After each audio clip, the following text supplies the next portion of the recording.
Hello, today we're going to teach you how to play RSVP to Die. In this game, we take on the role of cultists, and our God has decreed that we must sacrifice 10 people in one night. So we do the only reasonable thing we can think of, and we decide to throw a party. First up, place a board in the center of the table, and put all the guests back into the bag. In this example, we're playing 3 players, so you want to shuffle the deck and deal out 5 to each player. Once that's finished, we want to deal out 1 to each of the action spots and 1 to the discard pile.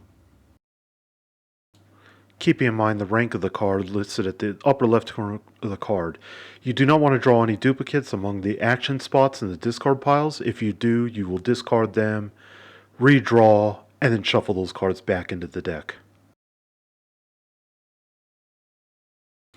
After the actions are placed down, you're going to take these translucent discs and place them below the cards.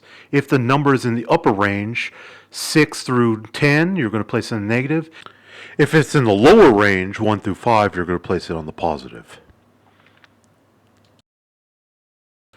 After that, you're going to take 6 guests in a 3-player game or 5 guests in a 1 or 2-player game, and you're going to place them in the rooms on the board that correlate to the numbers of the cards.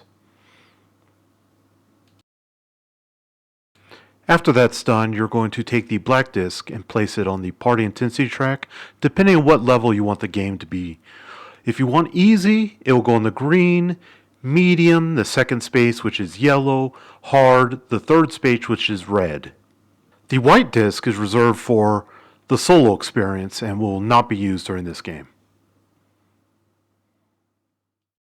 At this point, you want to give each player a character and a player aid. You can either choose these characters randomly or you can let the players decide. On your character, you have a portrait, a name, and an ability.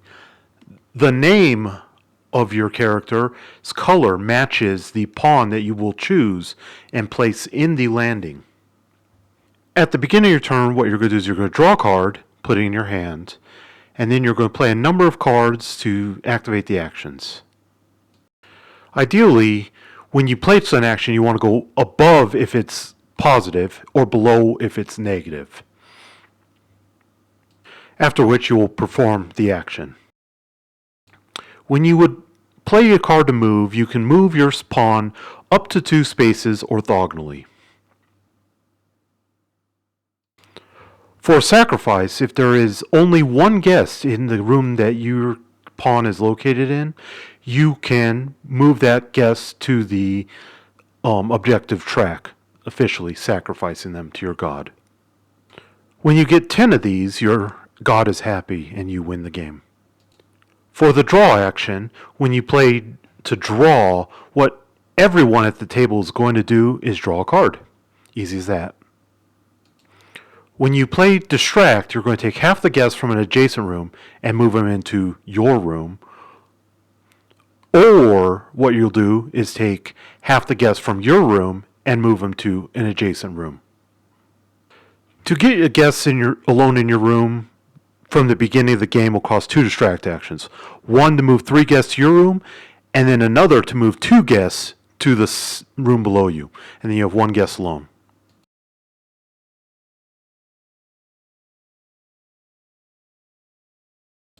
At some point throughout the course of the game, you will either choose not to or can't play onto one of the card stacks without it going the correct direction. We're just setting that up with the cards from my hand right now, but let's say it is like this, and you want to play your card there, but it will go against either be the same number or the higher. You could still play there and you could still take your action. The action will happen before or after the bad stuff, at which point you'll set this deck aside, you put the card there, you will reverse the direction, positive or negative, so we're negative now, we'll go to positive. And the party intensity will go up by 1. At this point, you can have everyone draw now or after. What you're going to do is you're going to take the set aside cards and play their bottom abilities one by one. That is what's known as intensifying your party. If at the end you decide to just end and not have to bust one of the stacks, you will draw a number of cards equal to whatever the level the party intensity level's at, and you will play the bottom effect of each card and then discard them after playing them. For this particular card, it says move least sacrifice. There's no sacrifices made, so I'm going to choose black because that one makes most sense in this case. So I'm going to move all the black meeples, one space following the arrows.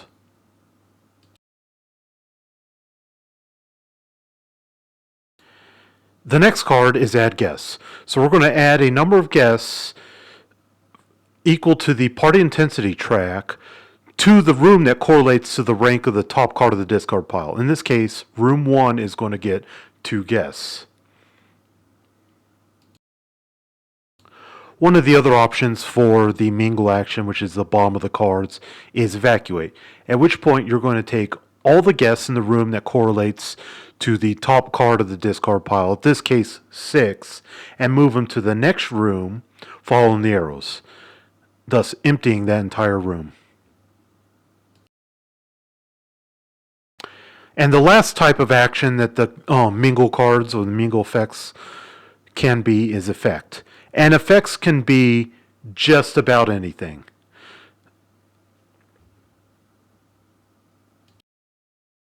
In this card's example, you're going to move one guess from the room with the most guests to the room with the least amount of guests with at least one guest.